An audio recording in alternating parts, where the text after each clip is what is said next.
ओम शांति। आज के इस सत्र में आप सभी भाई बहनों का बहुत बहुत स्वागत है। आज हम उस परमात्मा के बारे में जानेंगे, लेकिन तत्पश्चात हम उस परमात्मा को याद करेंगे। 1 मिनट अपने मन बुद्धि को साइलेंस में स्थित करें।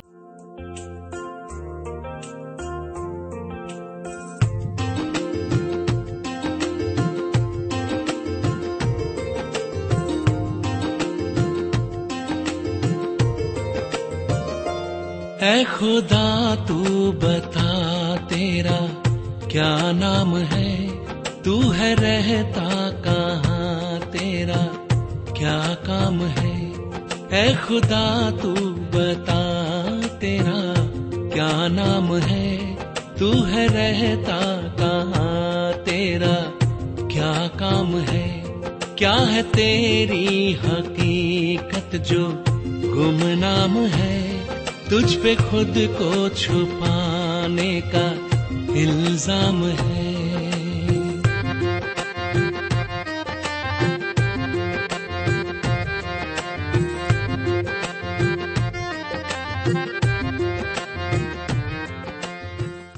ओम शांति।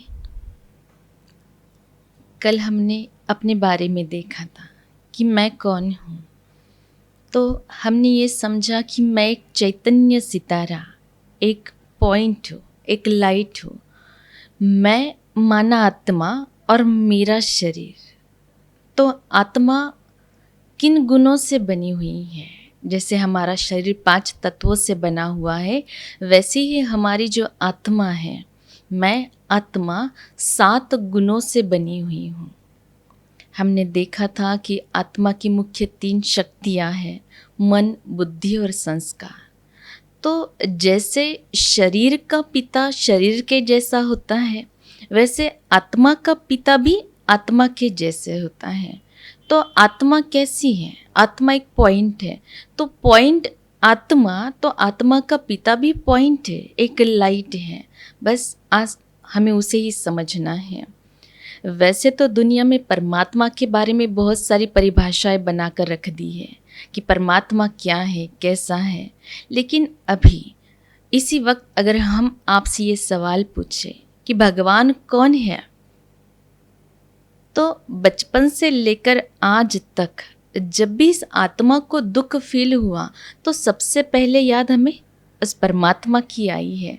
लेकिन फिर भी हमने अभी आपसे अगर सवाल पूछ लिया कि भगवान कौन है, तो हम सोचने लगेंगे कि भगवान किसे कहते हैं, कैसा दिखता है, कहाँ रहता है, क्या कर्तव्य है, ये हम कुछ भी नहीं जानते। तो आज हमें वो बहुत अच्छे से समझना है। उस भगवान के साथ, उस परमात्मा के साथ आज हमें अपना परिचय कराना है। कौन है ये खुदा? कैसे चलती है ये सृष्टि? कौन चला रहा है? कैसे वो अपने कर्तव्य को पूरा कर रहा है? ये आज हमें जानना है। वैसे तो दुनिया में बहुत सारी बातें कहते हैं कि परमात्मा माना ये है, परमात्मा माना ये है, लेकिन यथार्थ रीति परमात्मा का परिचय हम सबको नहीं है। तो आज हम जानेंगे कि परमात्मा कौन है। जैसे कि दुनिया की कहावतें हैं कि प्रकृति परमेश्वर है, हम भी यही मानते थे कि भाई प्रकृति परमेश्वर है। लेकिन और भी कुछ लोगों ने कह दिया कि ब्रह्म ईश्वर है। अब सवाल उठता है, प्रकृति परमेश्वर है या ब्रह्म ईश्वर है? इन दोनों में से हम किसको चूज करेंगे? प्रकृति को परमात्मा कहेंगे या ब्रह्म को ईश्वर कहेंगे, ब्रह्म को परमात्मा कहेंगे?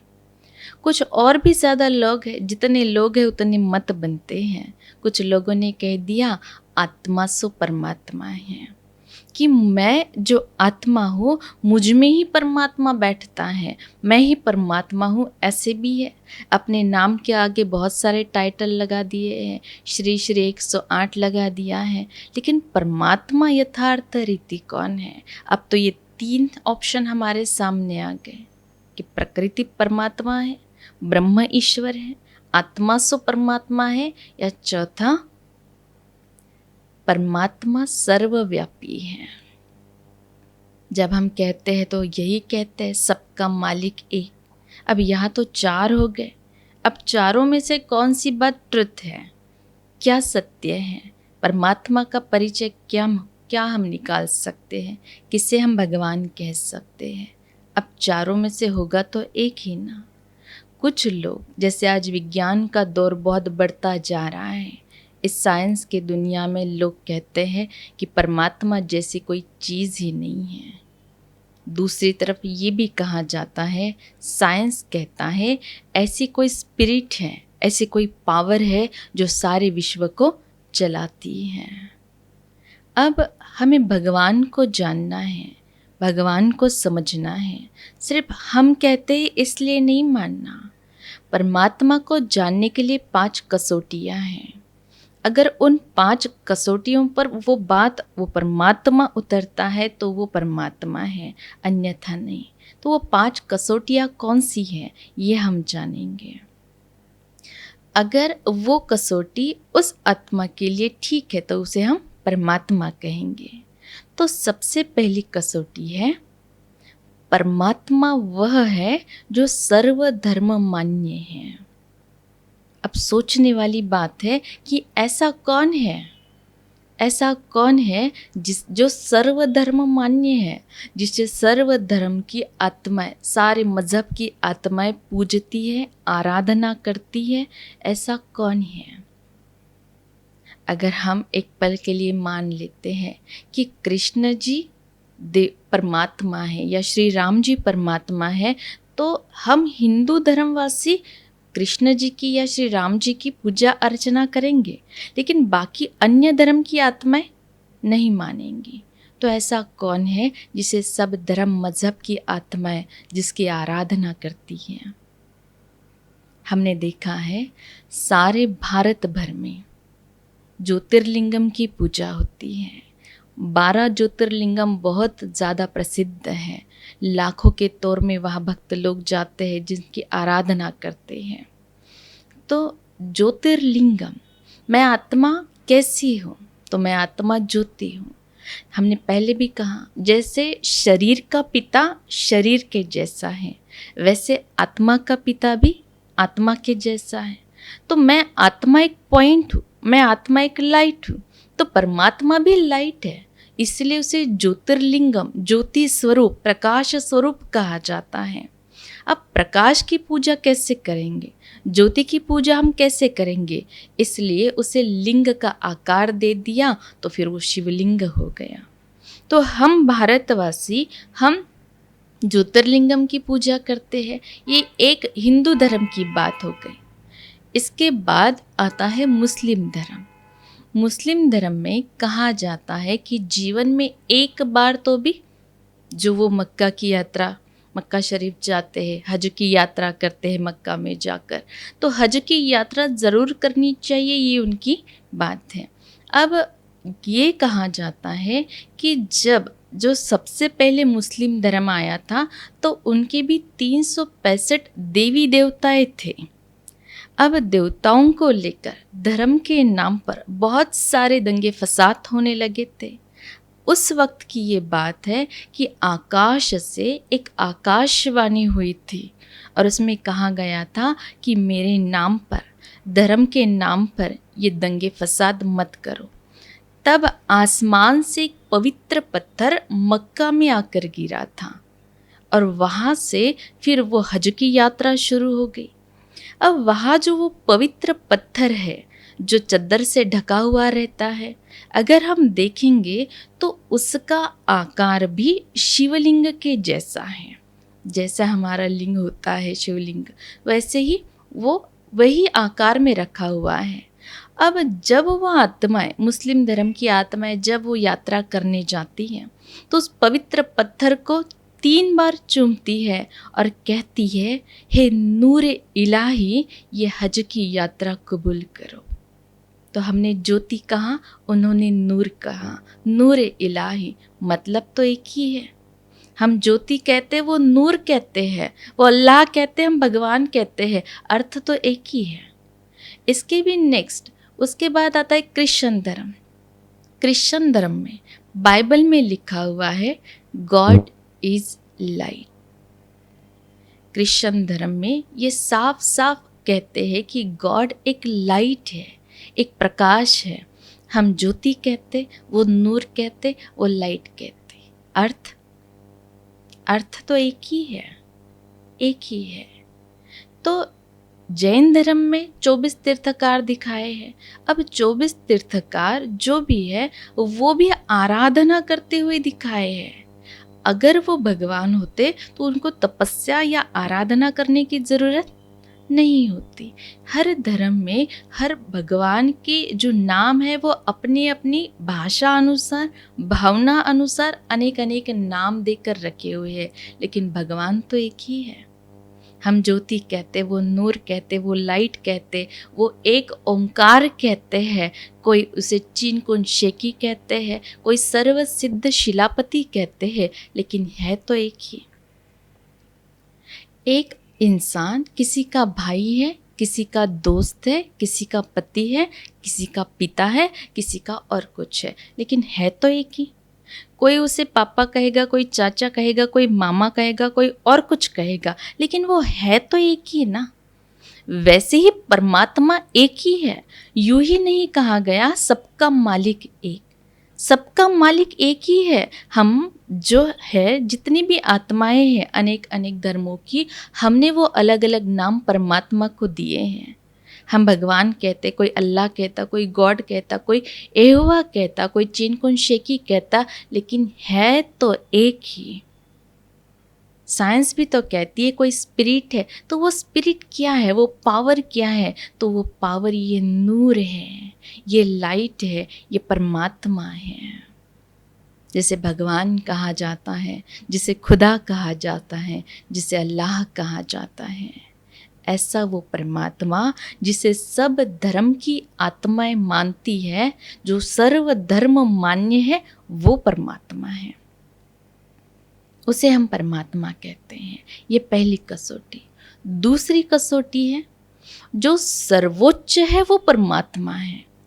सर्वोच्च माना जिसका कोई भी रचनाकार नहीं है, जिसका कोई भी माता पिता नहीं है, जो हर किसी का, हर एक आत्मा का माता पिता, बंधु, सखा, रक्षक, पालक, चालक, मालक सब कुछ है, वो परमात्मा है। उसका कोई मालक नहीं है, उसका कोई चालक नहीं है, उसका कोई रचनाकार नहीं है। अगर हम आपसे सवाल पूछ ले कृष्ण जी के माता पिता का नाम क्या है, हम इजीली बता सकते हैं। राम जी के माता पिता का नाम बता सकते हैं। क्वेश्चन है, शिव जी के माता पिता का नाम क्या है? आंसर नहीं होगा, बता नहीं पाते हैं। ना किसी धर्म या शास्त्र में ये बात लिखी हुई है कि शिव जी के माता पिता का नाम ये है। हम कहते हैं शिव शंभु, शिव प्लस स्वयंभू, स्वर रचित है वो, उसका कोई रचनाकार नहीं है। जब भी किसी देवताओं का मंदिर बनता है तो मंदिर बन जाता है, उसके बाद प्रवेश द्वार से मूर्ति अंदर प्रवेश करती है। लेकिन जब भी शिवलिंग की हम स्थापना करते हैं, ज़्यादा से ज़्यादा तो शिवलिंग, जितने भी मंदिर है शिव जी की, वो बहुत ज़्यादा पुरातन है, इसलिए हम जानते नहीं इसके बारे में। लेकिन जब भी शिवलिंग की स्थापना करते हैं तो पहले 4 दीवारें तो बन जाती है, छत नहीं डालते, ऊपर से शिवलिंग नीचे छोड़ा जाता है, उसके बाद ऊपर छत बनता है। क्योंकि शिव शंभु स्वर रचित है, उसका कोई भी उगम करता नहीं है, इसलिए वो जो शिवलिंग है वो प्रवेश द्वार से नहीं आता है, इसलिए उसे सर्वोच्च कहा जाता है। वो सबसे ऊपर है, उसके ऊपर कोई नहीं है, उसका रचनाकार कोई नहीं है। वो सारे सृष्टि का रचनाकार है, वो सारे सृष्टि का, सारे विश्व का विश्व नियंता है। उसे उस सृष्टि को चलाने वाला परमात्मा वो है। इसलिए ये दूसरी कसौटी है कि परमात्मा वह है जो सर्वोच्च है। पहली कसौटी थी परमात्मा वह जो सर्वधर्म मान्य है। दूसरी कसौटी है परमात्मा वह है जो सर्वोच्च है। तीसरी कसौटी है जो सर्वज्ञ है, वो परमात्मा है। सर्वज्ञ माना, ये पॉइंट बहुत ज़्यादा इम्पॉर्टेंट है। जब हम मेडिटेशन करते हैं तो ये जो हम जानेंगे इसके बारे में, तो ये बहुत ज़्यादा यूज़फुल है।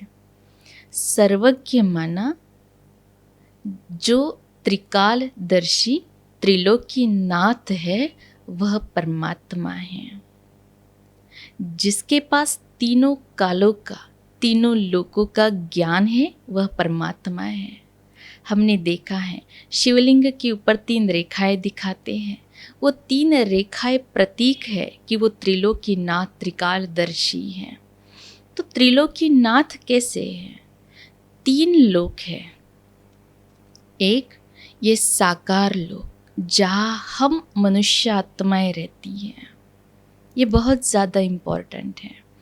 यहाँ से ऊपर जब हम आत्माएं जाते हैं, उसके ऊपर सूक्ष्म लोक है जहाँ पर ब्रह्मा, विष्णु, शंकर जी सूक्ष्म देवताएं रहते हैं, सूक्ष्म देवताएं हैं। और वहाँ से भी पार, जैसे ये 5 तत्वों की दुनिया बनी है, वैसे वहाँ पर सूक्ष्म वतन के ऊपर एक छठा तत्व है जिसे ब्रह्म तत्व कहा जाता है। परम धाम कहते हैं, मूल वतन कहते हैं, निर्वाण धाम कहते हैं, शांति धाम कहते हैं, साइलेंस होम कहते हैं। तो वो जो परलोक है, वो जो ब्रह्म लोक है, वहाँ परमात्मा रहता है। जब हम मेडिटेशन करते हैं तो हम मन बुद्धि से कहाँ पर जाते हैं? आज तक तो हमें पता ही नहीं था कि हमें कहाँ जाना है, मन और बुद्धि को कहाँ पर टिकाना है, ये हमें पता नहीं था। लेकिन आज जब हम मेडिटेशन करते हैं तो मन बुद्धि से उस लाल प्रकाश की दुनिया में जाते हैं जहाँ परमात्मा रहता है, और उस परमात्मा से हम शक्तियाँ लेते हैं। ये 3 लोक बड़े इम्पॉर्टेंट हैं, और उसमें सबसे ज़्यादा इम्पॉर्टेंट है वो परम धाम जहाँ परमात्मा रहता है। बचपन में ये सवाल पड़ता था कि हम कहाँ से आए हैं और कहाँ वापस जाना है। आज इस सवाल का राइट आंसर हमें मिला है कि हम आत्माएं परमात्मा के घर से यहाँ इस सृष्टि मंच पर अपना पार्ट प्ले करने के लिए आए हैं। और कहाँ वापस जाना है? यहाँ से अपना जो भी पार्ट है वो खत्म हो गया, तो यहाँ से आत्माएं फिर से वापस अपने परम धाम जाएगी। कहते हैं न कुछ लेकर आए थे न कुछ लेकर जाएंगे। तो मैं परमधाम से जब आत्मा यहाँ पर आई, तो मैं आत्मा बिंदी स्वरूप, एक छोटा सा बिंदी वहाँ से यहाँ पर आई। यहाँ पर मैंने ये 5 तत्वों की दुनिया जो बनी है, उस 5 तत्वों से ये शरीर बना, और इस शरीर में मैंने प्रवेश किया, अपना पार्ट प्ले किया, और फिर यहाँ से वापस हम परमधाम जाएंगे। अब वापस कब जाएंगे ये भी ज़रूरी है। तो ये पूरा जो खेल है ये 5000 साल का खेल है। बीच में कोई भी जाता नहीं है। आत्मा आएगी, अपना पूरा पार्ट प्ले करेगी, और यहाँ से फिर वापस जाएगी। तो मेडिटेशन जब हम करते हैं तो मन बुद्धि से तो हम कहीं भी जा सकते हैं। यहाँ बैठे बैठे हम आगरा में जा सकते हैं।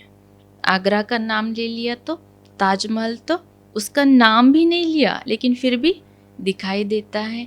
वैसे ही जब हम परमधाम का नाम लेते हैं तो वो परमात्मा, वो लाइट, वो महाज्योति शिव बाबा हमें दिखाई देता है, और वहाँ इस मन बुद्धि की तार जुड़ जाती है। तो ये तीनों लोगों का ज्ञान हमें किसी धर्मशास्त्र ने नहीं दिखाया, कभी किसी ग्रंथ में नहीं लिखा था, कभी पढ़ा नहीं, कभी सुना नहीं। तो ये ज्ञान किसने दिया? ये ज्ञान हमें खुद परमात्मा ने मनुष्य तन का आधार लेकर दिया है। तो परमात्मा ने जो सुनाया वो ट्रुथ है, क्योंकि सत्य स्वरूप एक परमात्मा ही है, और वो जो भी सुनाता है वो सत्य है। तो ये 3 लोगों का ज्ञान सुनाने वाला सत्य स्वरूप एक परमात्मा है। तो वो कैसा है? तो वो सर्वज्ञ है। सर्वज्ञ माना जिसके पास सारा ज्ञान समाया हुआ है। देखो, जब भी हम परमात्मा की महिमा करते हैं तो क्या कहते हैं? तुम तो ज्ञान का सागर हो, प्यार का सागर हो, शांति का सागर हो। तो वो परमात्मा कैसा है? परमात्मा शांत स्वरूप है। वो परमात्मा ज्ञान का सागर है। ये ज्ञान तो हमने कभी सुना ही नहीं था।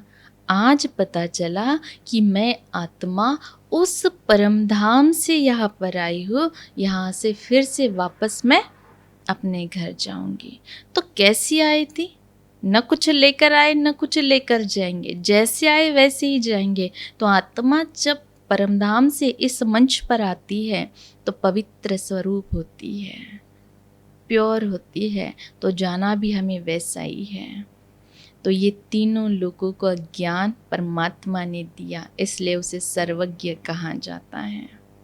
ये 3 कसौटियाँ हैं। आज तक किसी ने हमें ये बात तो बताई नहीं थी। चौथी कसौटी है, जो सर्व से परे है वो परमात्मा है। जो सुख दुख से परे है, जन्म मरण से परे है, पाप पुण्य से परे है, कर्म और कर्म के फल से जो परे है वो परमात्मा है। ये गीता में लिखा हुआ है कि मैं अजन्मा, अकर्ता, अभोक्ता, अव्यक्त हूँ। गीता में है, सर्व शास्त्र में शिरोमणि श्रीमद् भगवद गीता सर्वोच्च है। उसमें जो लिखा हुआ है वो भी बिल्कुल सत्य है कि परमात्मा भगवान अल्लाह वह है जो अजन्मा, अकर्ता, अभोक्ता और अव्यक्त है। जैसे मैं आत्मा पॉइंट लाइट हूँ, वैसे परमात्मा है। माना हमारे में कोई भी डिफरेंस नहीं है, लेकिन एक अंतर कौन सा है? एक ही अंतर है आत्मा और परमात्मा में कि आत्मा जन्म मरण के फेरे में आती है और परमात्मा जन्म मरण रहित है। ये गीता में लिखा है और गीता भगवानुवाच है। गीता में वारी वारी ये शब्द लिखा हुआ है, भगवानुवाच। अब भगवान कौन है? भारतीय संस्कृति अनुसार 33 करोड़ देवी देवताएं हैं। बिल्कुल सत्य है कि देवताओं की जो संख्या है वो 33 करोड़ देवी देवताएं हैं, लेकिन परमात्मा एक है। माना परमात्मा अलग है, देवताएं अलग अलग हैं। ये समझना बहुत ज़्यादा इम्पोर्टेंट है। तो गीता में लिखा हुआ है कि गीता कृष्ण ने सुनाई है। कृष्ण तो देवता है और गीता तो भगवानुवाच है, इसलिए गीता शिव भगवानुवाच हो गई। गीता कृष्ण ने नहीं सुनाई, गीता शिव जी ने सुनाई। अब कहा जाता है महाभारत का वो समय था जिस समय कृष्ण जी ने अर्जुन को गीता सुनाई। महाभारत तो हुआ ही नहीं, महाभारत तो हुआ ही नहीं। महाभारत का समय तो अब चल रहा है। भगवान ने जो वचन दिया था कि जब धर्म को ग्लानि आएगी तब मैं आऊँगा, तब मैं आऊँगा, तो जो धर्म को ग्लानि आनी थी वो तो अब आई हुई है। अब धर्म को ग्लानि आई हुई है। घर घर में महाभारत शुरू है, घर घर में महाभारत शुरू है। आज की द्रौपदी सेफ नहीं है। आज हम गारंटी के साथ कह नहीं सकते कि हम बड़े सेफ हैं, हम अच्छे से चल रहे, नहीं कह सकते। दुर्योधन, दुशासन आज बने हुए हैं। जो धन का दुरुपयोग करता है वो दुर्योधन, जो शासन का दुरुपयोग करता है वो दुशासन। तो वो कहाँ है? वो कैरेक्टर कहाँ है? वो कैरेक्टर तो अभी प्ले कर रहे हैं अपने रोल। आज घर घर में हर छोटी छोटी बात के लिए झगड़े फसाद चल रहे हैं। धर्म को ग्लानि तो अब आई है। जिस देश में दूध घी की नदियां बहती थी, उस देश में आज पानी भी हमें पैसे देकर खरीदना पड़ रहा है। इससे ज़्यादा कलयुग क्या हो सकता है? जिस माता पिता के चरणों में हमें स्वर्ग दिखाई देता था, आज उन माता पिता के लिए हमारे घरों में जगह नहीं है। इससे ज़्यादा कलयुग और क्या होगा, इससे ज़्यादा ग्लानि और क्या होगी। ये धर्म की ग्लानि है। अभी वो समय है, अभी अर्जुन जैसे कितनी सारी आत्माएं हैं जो डिप्रेशन में चली गई हैं, जो गोलियां खा खा कर अपना जीवन चला रही हैं। ये वो राइट वाला समय है जब परमात्मा ने जो अपना वचन दिया था कि जब धर्म को ग्लानि आएगी तब मैं आऊँगा, तो अपने दिए हुए वचन के अनुसार परमात्मा इस धरती पर आ चुका है। परमात्मा इस धरती पर आ चुका है। ये वो गीता है जो हम इन 7 दिनों में ज्ञान सुनेंगे। ये वो सत्य वाली गीता है जो परमात्मा हर एक अर्जुन को सुना रहा है। अर्जुन माना जो ज्ञान को अर्जन करता है, जो ज्ञान को अर्जन कर रहा है वो अर्जुन है। तो ज्ञान कौन सुन रहा है, तो ज्ञान में आत्मा इस कानों द्वारा सुन रही हूँ। आत्मा ज्ञान को अर्जित कर रही है, माना मैं अर्जुन हूं। जैसे अर्जुन युद्ध की भूमि में था, वहां पर था, वैसे हम भी युद्ध की भूमि पर खड़े हैं। हर दिन हमें युद्ध करना पड़ता है, अपने आप से युद्ध करना पड़ता है, परिस्थितियों से युद्ध करना पड़ता है, जितनी भी बातें आती हैं उनके साथ हमें युद्ध करना पड़ता है। बल, ज्ञान, राह, पथ, मार्गदर्शन अभी है, अभी हमें ज़रूरत है। और हम आत्माओं की ज़रूरत के अनुसार परमात्मा अपने दिए हुए वचन के अनुसार यहाँ इस धरती पर आ चुका है। हम नेक्स्ट चैप्टर में बहुत अच्छे से जानेंगे कि परमात्मा कैसे इस धरती पर आ गया है। तो धर्म को ग्लानि तो अब आई है, अब परमात्मा आया हुआ है। इसलिए परमात्मा जन्म मरण रहित है, उसका जन्म नहीं होता, वो अवतरित होता है। एक ही तो अंतर है मुझ में और उस परमात्मा में कि मैं आत्मा प्योर थी, लेकिन जन्म मरण के फेरे में आते आते मैं आत्मा अपवित्र, पतित, काली बन चुकी हूँ, पाप कर्म करते करते। लेकिन परमात्मा एवर प्योर है, जन्म मरण रहित है, पवित्र है। तो यही हम दोनों में एक अंतर है कि वो जन्म मरण रहित है, सुख दुख से परे है, अभोक्ता है, कुछ नहीं भोगता। वो अपना कर्म कर्तव्य करके न्यारा और प्यारा बन जाता है। तो ये वो परमात्मा है जो सर्व से परे रहता है, ना कर्म करता है, ना कर्म का फल वो अनुभव करता है, हर बात से परे रहता है। ऐसा जो है वो परमात्मा है। तो ये 4 कसौटियाँ हो गई परमात्मा को जानने की। पहले देखी थी हमने, जो सर्व धर्म मान्य है वो परमात्मा है, जो सर्वोच्च है वो परमात्मा है, जो सर्वज्ञ है वो परमात्मा है, और चौथी बात जो सर्व से परे है वो परमात्मा है। 5वीं कसौटी है जो सर्व गुणों में अनंत है वो परमात्मा है। परमात्मा ज्ञान का सागर, गुणों का सागर, शक्तियों का सागर है, शांति का सागर है, आनंद का सागर है। हर बात उसके पास अथाह है, बेहद है। परमात्मा बेहद स्वरूप है, उसके पास लिमिटेड कुछ नहीं है। इतना सा हम करेंगे बहुत कुछ वो देता है, क्योंकि परमात्मा रहम दिल है। तो ये 5 कसौटियाँ है परमात्मा को जानने की। सर्वज्ञ है, परमधाम में रहता है वो परमात्मा। उस परमधाम को छोड़कर यहाँ हमारे पास वो परमात्मा हमारे लिए आया है। उससे आकर 84 ईयर्स हो भी गए हैं। तो वो परमात्मा एक बिंदी है, एक लाइट है, एक नूर है, एक ज्योति है। वो परमात्मा है। सबका मालिक तो एक ही है। परमात्मा ने सिर्फ इंसान बनाया था, धर्म या मजहब नहीं बनाए थे। हम मनुष्य आत्माओं ने यहाँ पर आकर अनेक अनेक धर्म मजहब बना लिए, मठ जाति पंथ क्या क्या बना लिया, और अपनी अपनी भाषा और भावना के अनुसार हम उसे आवाज़ देने लगे। लेकिन हर किसी का आवाज़ अलग है, हर किसी के अल्फाज अलग है, लेकिन जिसे आवाज़ लगा रहे वो परमात्मा तो एक ही शक्ति है ना। इसलिए सबका मालिक एक कहा जाता है। ये परमात्मा का परिचय है, ये परमात्मा की पहचान है। ये शिव, जिसका नाम ही शिव है, जिसे हम शिव कहते हैं और प्यार से हम सभी आत्माएं उसे शिव बाबा कहते हैं। शिव जो शब्द है वो संस्कृत शब्द है और उस शब्द का अर्थ होता है कल्याणकारी। तो परमात्मा कैसा है? तो कल्याणकारी पिता है हमारा, वो परमात्मा है। अब जो पहले हमने वो 5 बातें सुनी थी जो मनुष्य आत्माओं ने बनाकर रखी हुई है, तो मनुष्य आत्माओं ने कहा कि परमात्मा माना प्रकृति परमात्मा है। तो ये बात गलत कैसे है?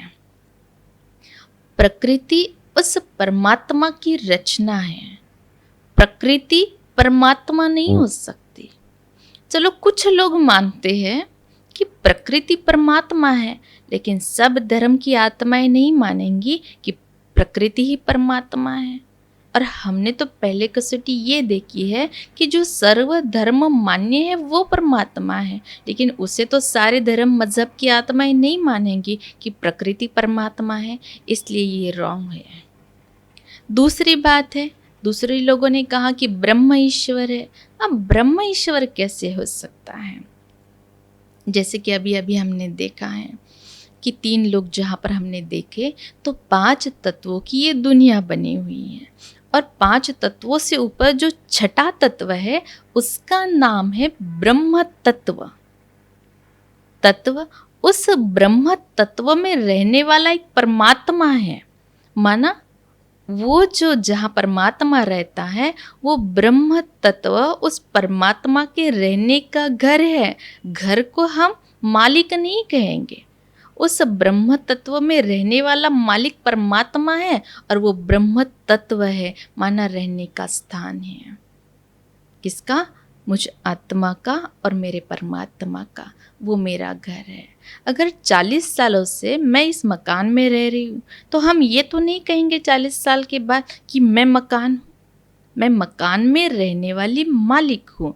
वैसे ही ब्रह्म ईश्वर नहीं है, ब्रह्म तत्व में रहने वाला ईश्वर है, वो परमात्मा है, वो भगवान है, इसलिए ये भी रॉन्ग हो जाता है।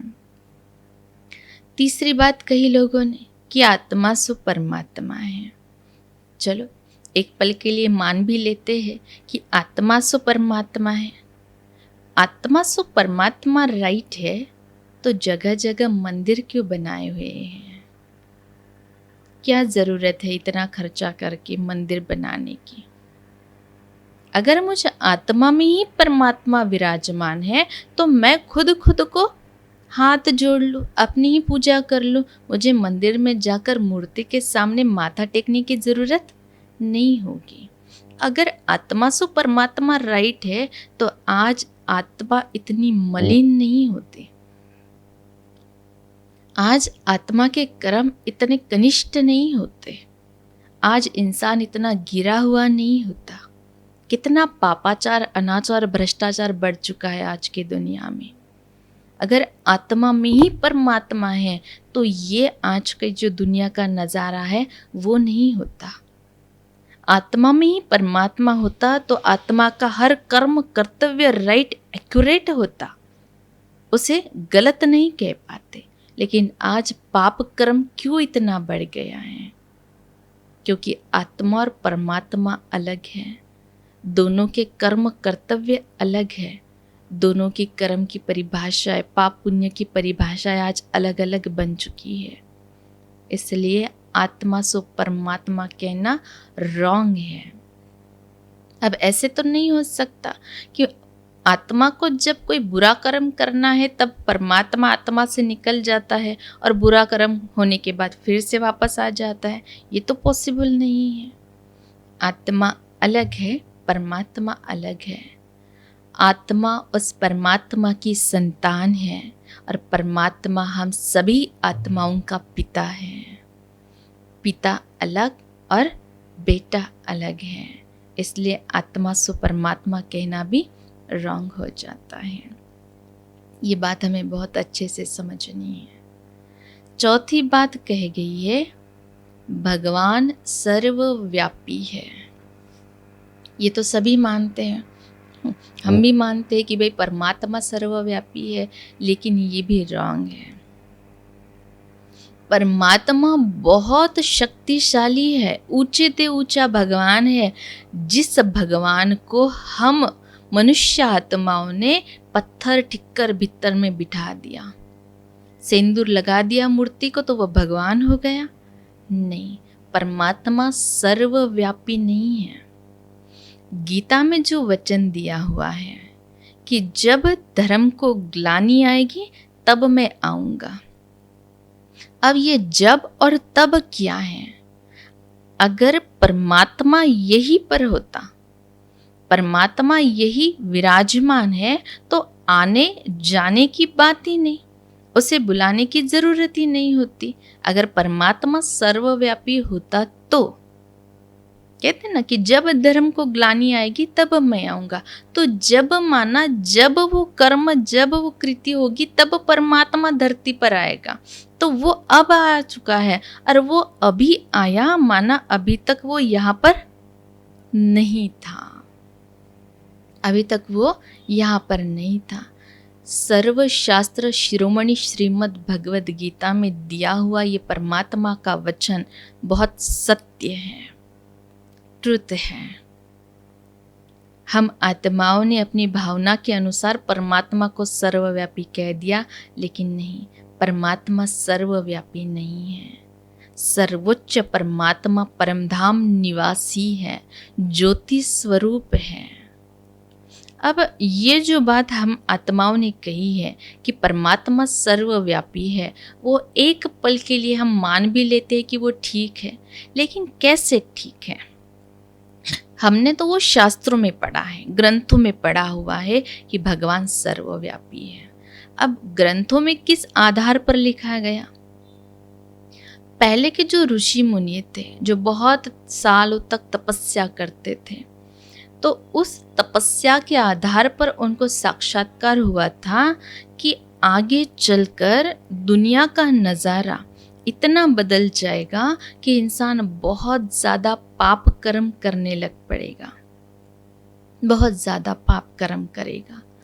अब इंसान अपने पाप कर्मों से बच जाए, इसलिए वो बात शास्त्रों में लिखी हुई है कि भगवान सब कुछ देख रहा है, भगवान सर्वव्यापी है।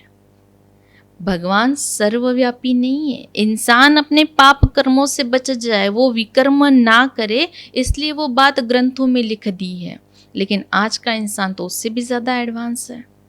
जो होगा सो देखा जाएगा, ऐसा कहा जाता है। लेकिन जो भी कर्म हम करते हैं उसका परिणाम, उसका फल हमें ज़रूर मिलता है। वो ऊपर बैठा वाला जो परमात्मा है, जो खुदा है, उसके पास मेरे हर एक कर्म का हिसाब लिखा हुआ है। जो जो भी कर्म मैंने किए हैं, जो भी कर्म के बीज मैंने बोए हैं, उस हर कर्म का फल मुझे आज न कल, कभी न कभी, इस जन्म में ना सही आगे के जन्म में ज़रूर मिलेगा। यही डर उनके मन में भी था कि इंसान अपने पाप कर्मों से बच जाए, ज़्यादा पाप न करे, इसलिए वो बात शास्त्रों में लिख दी थी। ये पहली बात थी। दूसरी एक बात थी कि पहले जो भक्ति करते थे वो भक्ति नौधा भक्ति थी, एक भक्ति में श्रेष्ठता थी।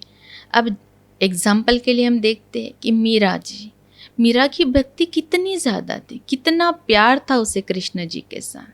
जहाँ भी देखती थी उसे कृष्ण ही कृष्ण नजर आते थे, प्यार बहुत ज़्यादा था। आज हमारी भक्ति वैसे नहीं है। आज हमारी भक्ति एक बिजनेस बन गई है। जब भी हम मंदिर में जाते, बहुत बड़ी लिस्ट होती है हमारे पास, ये चाहिए, ये चाहिए, ये अच्छा होना चाहिए, इन्होंने सुनना चाहिए, बच्चे सुनते नहीं, उन्होंने सुनना चाहिए, ये मिल जाए तो हम ये चढ़ा देंगे। भक्ति है, प्यार है या बिजनेस है? क्या करते हैं हम? कहाँ हमें वही नज़र आता है कि मैं जिधर भी देखता हूँ तो ही तू नज़र आता है? कहाँ पर है ये हमारा प्यार? आज वो प्यार नहीं है, लेकिन पहले जो भक्ति थी वो नौधा भक्ति थी कि वो जहाँ भी देखते थे उन्हें वही नज़र आता था। इसलिए वो बात वो शास्त्रों में लिख दी है कि भगवान सर्वव्यापी है, और हमने उसे एक अलग रूप दे दिया। जिसे भी मन में आया पत्थर को सिंदूर लगाकर वहाँ रख दिया तो भगवान हो गया। नहीं, परमात्मा सर्वव्यापी नहीं है। ये बहुत बड़ी ग्लानि है उस परमात्मा की। कितना ऊंच ते ऊंच वो भगवान है, शक्तिशाली है, विश्व नियंता है। उस परमात्मा की हमने ये ग्लानि कर दी कि हर किसी में भगवान बसा हुआ है। नहीं है, परमात्मा अलग है, आत्माएं अलग है। परमात्मा सर्वव्यापी नहीं है। और भी कुछ लोगों ने कहा जो आज इस साइंस की दुनिया में चल रहे हैं उसे ज़्यादा मानते हैं। उन्होंने कह दिया कि परमात्मा जैसी कोई चीज़ ही नहीं है, उसका कोई नाम रूप ही नहीं है। लेकिन नहीं, उसका नाम है, रूप है, देश है, काल, कर्तव्य, सब कुछ है। हमने अभी अभी देखा है परमात्मा, उसका नाम शिव है। शिव माना कल्याणकारी। उसका रूप कैसा है? उसका रूप एक ज्योति स्वरूप है, ज्योति पुंज, महाज्योति शिव बाबा है। वो एक लाइट है, एक नूर है, एक प्रकाश है। तो वो परमात्मा वह है। उसका रूप ज्योति स्वरूप है, नाम उसका शिव है, धर्म उसका शांति है। कौन सा धर्म है? तो परमात्मा कैसा है? शांत स्वरूप है। कर्तव्य क्या है उस परमात्मा का? तो परमात्मा का कर्तव्य है सभी आत्माओं का, इस सृष्टि का कल्याण करना। यह उस परमात्मा का कर्तव्य है। इसलिए परमात्मा नाम रूप से न्यारा नहीं है। हर एक चीज का नाम होता है, हर एक चीज का रूप होता है ना। वैसे परमात्मा का भी नाम है, रूप है, उसका देश है, वो परमधाम निवासी है। हमने देखा ना, 3 लोग देखे हैं, उसमें हमने देखा कि परमधाम कहाँ है?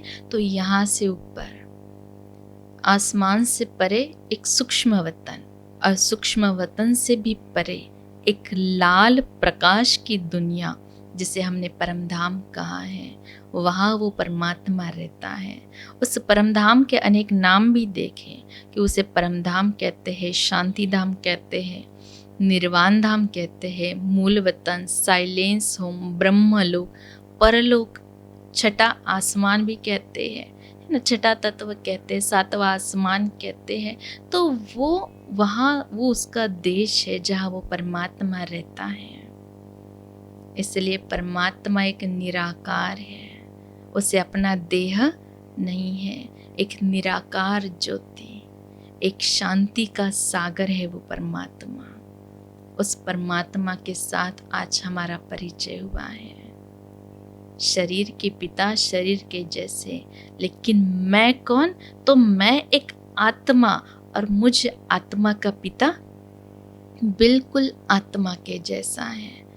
मैं उस परमात्मा के जैसे हूँ, मैं वो लाइट हूँ, एक नूर हूँ। जैसे मेरा बाबा, जैसे मेरे पिता दिखते हैं वैसे ही मैं दिखती हूँ। जैसे उसका रूप है वैसा मेरा रूप है, तो मैं एक लाइट हूँ।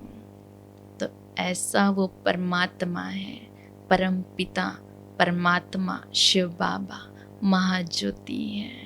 हम सभी आत्माएं, ब्राह्मण आत्माएं उसे शिव बाबा कहकर पुकारते हैं। वही हम सबका मालिक है, वही हम सबका रचयिता है, पालन करता है, हम सभी का रक्षक है, हम सभी को चलाने वाली एक ताकत है। उसके बल पर ही ये सारी दुनिया चल रही है। तो सर्व धर्म मान्य, सर्वोच्च, सर्वज्ञ, सर्व से परे और सर्व गुणों में जो अनंत है वो परमात्मा है। ऐसा परमात्मा हमें अपना परिचय दे रहा है। हम बहुत ज़्यादा सौभाग्यशाली आत्माएं हैं जो उस परमात्मा का परिचय हमें मिला है, क्योंकि ये जो ज्ञान है ये इस दुनिया के किसी भी धर्म ग्रंथ, शास्त्र, पुराण, कुरान में लिखा हुआ नहीं है, ये खुद परमात्मा ने दिया हुआ सत्य ज्ञान, सत्य परिचय है। तो परमात्मा कहाँ? परम धाम में रहता है। ऐसा जो है ज्योति स्वरूप, वो मेरा भगवान है।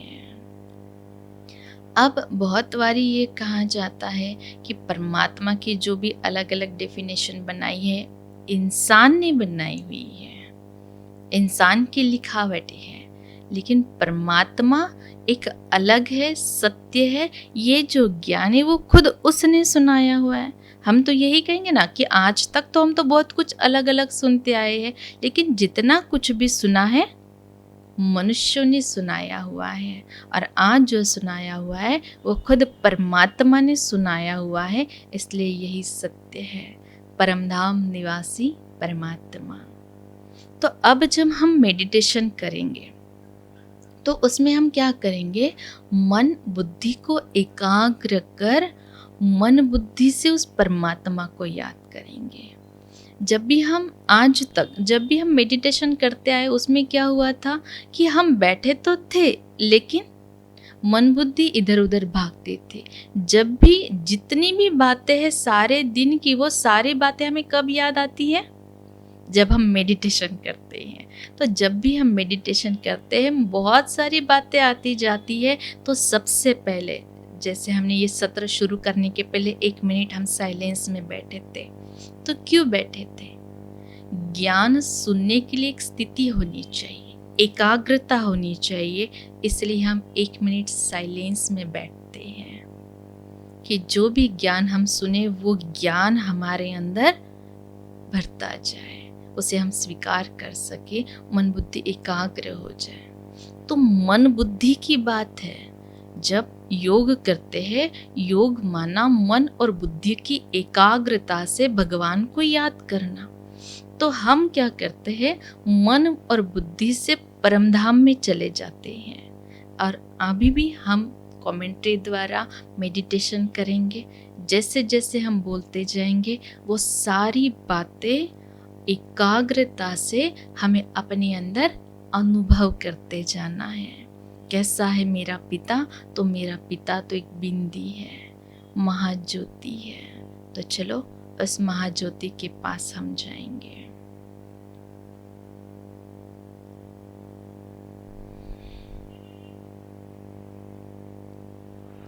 ओम शांति।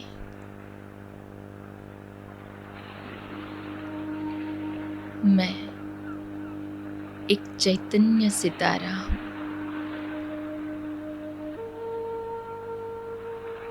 दो भ्रुकुटी के बीच में विराजमान एक चैतन्य मणि हूँ। मैं आत्मा और मेरा शरीर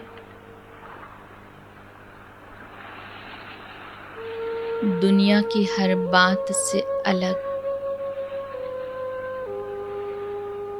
अपनी आत्मिक स्मृति में स्थित एक शांत स्वरूप आत्मा हूँ। इस देह के भान से परे,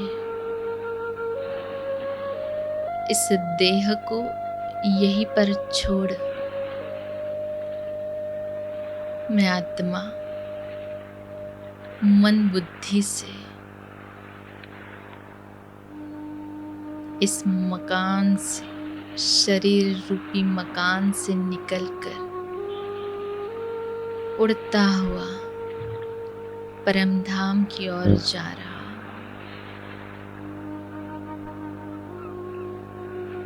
मस्तक से मणि निकलकर उड़ चला।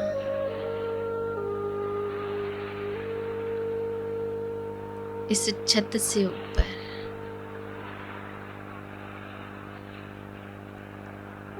इन पेड़ पहाड़ों से ऊपर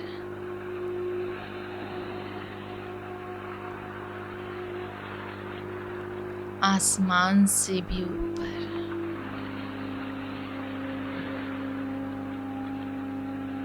सूर्य चंद्र तारागण से भी ऊपर,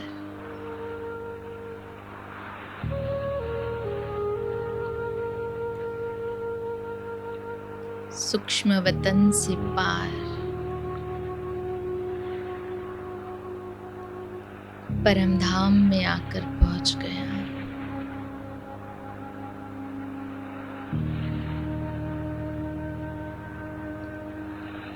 एक लाल प्रकाश की दुनिया में,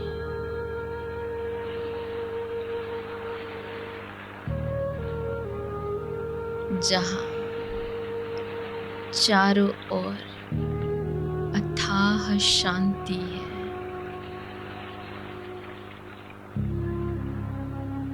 चारों तरफ लाल ही लाल प्रकाश फैला हुआ है।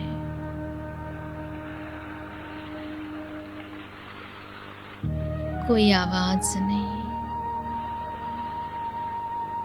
कोई समस्या नहीं।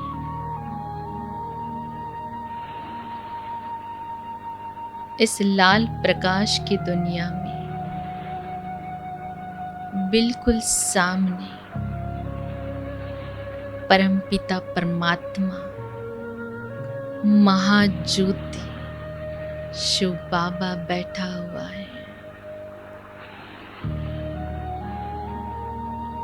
बहुत ही तेजोमय परमात्मा बिल्कुल मेरे सम्मुख है।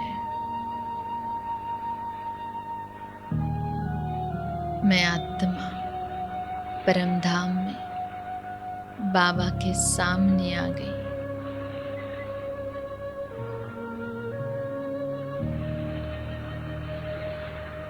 उस परमात्मा से, महाज्योति से शांति की किरणें निकलकर मुझ आत्मा में समाती जा रही है।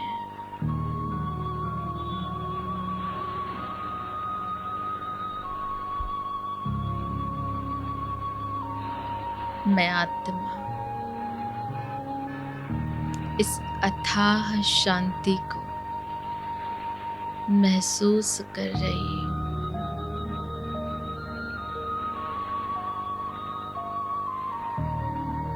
मेरा मन बिल्कुल शांत हो गया है।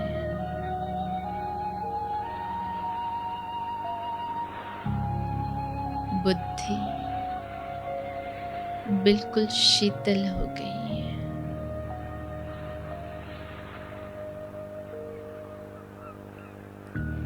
खुद परमात्मा को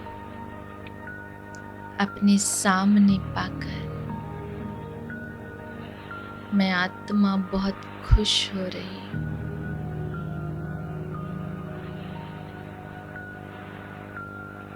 चमकता हुआ दिव्य सितारा महाज्योति शिव बाबा मेरे सामने है। वाह मेरा भाग्य।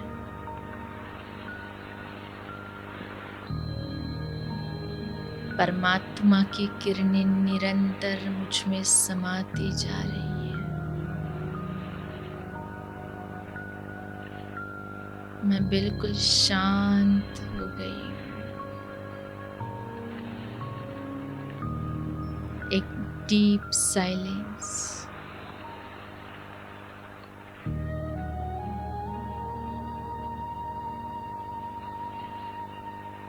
परमात्मा के सानिध्य से मैं अपने आप को बहुत ही शक्तिशाली भी महसूस कर रही हूँ।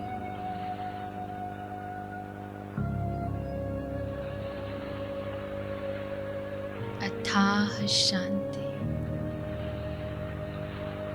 और दिव्य शक्तियों से संपन्न मैं आत्मा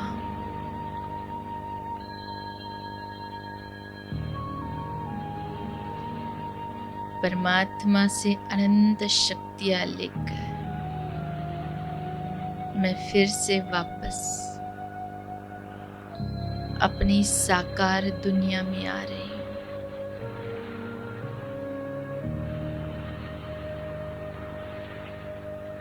लाल प्रकाश की दुनिया से नीचे,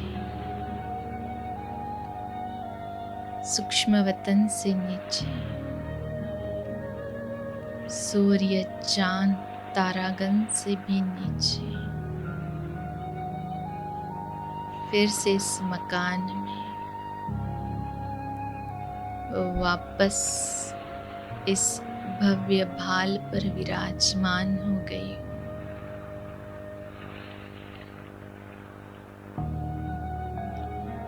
जो शक्तियाँ मैंने परमात्मा से ली हुई है, वो सारी शक्तियाँ मेरे शरीर में चारों तरफ प्रवाहित हो रही हैं। मेरा तन, मन बिल्कुल साइलेंस, शीतल हो गया है।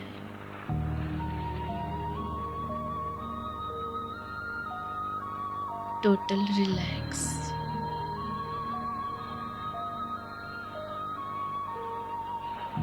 मैं आत्मा, शांत स्वरूप, अथाह शांति।